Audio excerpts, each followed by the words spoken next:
Welcome back. Reporting season is critically important for a fund manager, so they can work out whether the new companies they might like, or maybe the old ones that they need to dislike and possibly dump.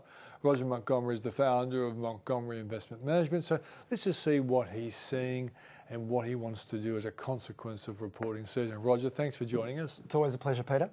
Mates, have you changed much of your views as a consequence of the show and tell, which is reporting season? There hasn't been anything this reporting season that's caused us a great concern. We lightened a position that we had in HealthScope just before the results, and now we're considering adding to that. We did see some fantastic results from some of our companies. For example, realestate.com.au produced a terrific result. Challenger produced an amazing result. A little company called Smart Group, another company called IEL or IDP Education particularly did well. IDP produced a 9% increase in revenue, a 13% increase in gross profits, 18% increase in EBIT. They did that with a 6% increase in volume, and they did that with a currency headwind, and they've also bought a company called Hot Courses, which provides students travelling the world who want to go and study somewhere else in the world with a pathway to doing those courses. We think there'll be a lot of synergies that come out of that acquisition, and so we'll probably see double-digit growth from them again in the next 12 monds. Well, one of the companies that you've liked in the past has probably let you down a bit is Icentia. What's the latest view on that? Yeah, so it's we've sold it. It has disappointed, but we have sold it. We have a position in it. It's probably 1/3 of 1% at the moment, so it has disappointed. We I guess overestimated the size of their moat, so their competitive advantage, and in actual fact, we've made some changes to the way we review companies so that we won't get caught out, or we're less likely to be caught out by those misestimates in the future. Yeah, because I remember you saying at the time that you were hopeful that their acquisition was going to improve their content, wasn't it? No, well, my concern, you might remember, was I was sceptical about the quality of management that they put into place to run that King content business. So that was the thing that we were waiting to see, and in fact that has disappointed. We lightened the position before the results, and that's why we've got such a small position now. Okay. Do you have any position in retail, or are you afraid of the potential Amazon effect? No, it's not Amazon that worries me at all, actually. I think Amazon, in a $300 billion industry, which is what retail is, Amazon might take $15 billion of revenue. That'll take a couple of years to get to. That really is only a small fraction of their business units, of the nation's retail business. There'll be some sectors, for example, sporting goods or technology, where they actually see a bigger share, but really it's not going to decimate retailing. The big issue for retailing is whether the slowdown in residential construction activity, we've already seen in New South Wales, for example, a 40% slump in approvals and applications and approvals. So that's going to lead to lower commencements, that's going to lead to lower activity, and when that does, that means there's going to be a lot of tradies who are contractors who are going to have less work, and there's no way that they can avoid that. As a result, you've got to remember that construction is the 3rd biggest employer in the Australian workforce, healthcare's first, retailing second, and construction.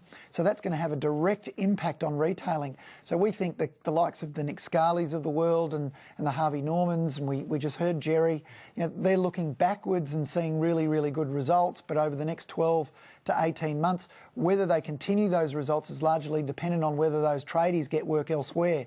Now, there's a lot of talk about infrastructure spending, but infrastructure employs a lot less people than residential construction. So I suspect there'll be people earning less than they were over the last few years. Roger, I know you always take a lot of variables into account when you're trying to work out what you're going to do, but population growth is still really big. So what's going to happen to all those people?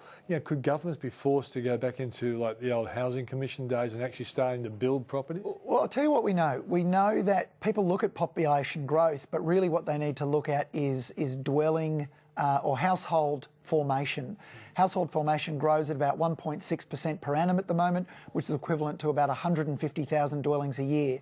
In apartment construction alone, the industry was building 230,000 apartments a year for the last 3 years, and that compares to 150,000 dwellings that are demanded for household formation. So we have been overbuilding for a little while. That will get soaked up in just a short period of time, a few years, but in the interim, we've got the bigger issue, which is borrowers who've borrowed interest only being forced onto principal and interest over the next 2 or 3 years, and that'll be a 40% increase in repayments for them. And that'll happen irrespective of whether interest rates go up. Okay, you've held banks in your fund at times. We still do. Okay, yeah. Is the CBA going to become a buy at a certain level for you? Oh, look, there will be a point where the negative sentiment towards the banks, particularly the CBA, because of this legal issue, and I've seen some really silly estimates about what their fines might be. I think I saw one for $1 trillion, where someone basically just multiplied the gambling fine that was levied on one of the gambling. I can't remember whether it was Tats or Tabcorp. Multiplied it by 54,000 and said, well, it's $1 trillion. There's their fine. That's nonsense. So there will be an opportunity where this negative sentiment leads to a buy. We already own some Commonwealth Bank and we own some Westpac.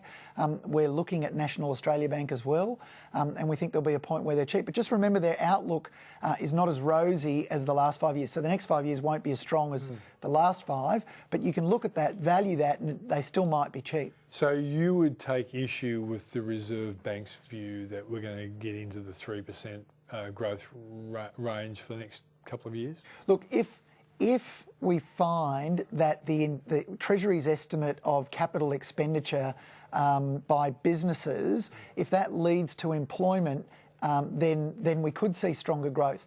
But it needs to take up the slack that is going to exist very soon in residential construction. Okay.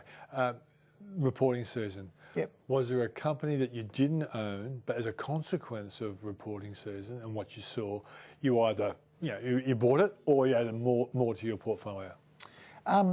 No, there wasn't. That's the short answer. Although there were some companies that we are starting to look at as a result of their reports. NAB being one of them. We're interested in a few other smaller ones that I can't mention, obviously, because of the competitiveness of investing. So there are a few that we're interested in, but there hasn't been a great swathe of them by any stretch. In fact, when you look at the results, Peter, it's really interesting. We saw 15% of companies beat expectations, but 27% disappoint again expectations. Resources were much stronger. Banks were slightly stronger. Everything else was really slightly weaker. So we've seen a lot of forecast revisions down, excluding resources and banks. So everything other than resources and banks, on average, has been revised down. So the outlook is not as bright as the RBA is suggesting, certainly from the listed company space. I always like to work out how concerned you are by asking how much cash you're holding. Yeah, that's a great question. We've got in our private fund about 43% cash, in the Montgomery fund about 27% cash, and in our Montgomery Global fund we've got about 24% cash. So they're up towards the upper end of the range that we've seen over the last few years, suggesting that, and rightly so, I think that there's not a lot of value in the market at the moment. Do you think there'll be a pullback over the next couple of months? Yeah, your guess is as good as mine, Peter. I really don't know. I wish there was. That's a compliment. I'll take a compliment, right? I can guess just about as good as you. Well done, mate. Exactly. Thanks, Roger. A pleasure. Roger Montgomery from Montgomery Investment Management. And coming up after the break, we'll learn about an interesting business called Hashching.